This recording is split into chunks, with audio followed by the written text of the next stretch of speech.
We'll guide you through how to embed your CodePen projects onto a website or blog. If you find this helpful, consider subscribing and liking the video. First, open CodePen in your web browser and make sure you're logged into your account. Once you're in, navigate to the specific project you want to embed. On the project page, look for the Embed button, which you'll usually find in the bottom right corner of the pen viewer. Click on this button to open the embed options.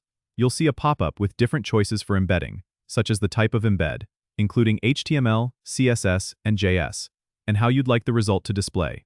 You can choose between a fully customizable embed or a simple embed. For a simple embed, just copy the iframe code provided.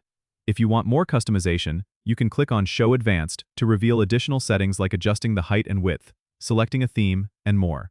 Once you've configured your settings, copy the generated embed code. Now, go to your website or blog where you want to display the project. In your website editor, switch to the HTML or code view and paste the embed code where you want the project to appear. Make sure to save your changes. You can preview your page to ensure the CodePen project displays correctly. This method allows you to showcase interactive code snippets directly on your site, making your content more dynamic. Don't forget to subscribe and comment if this helped you out.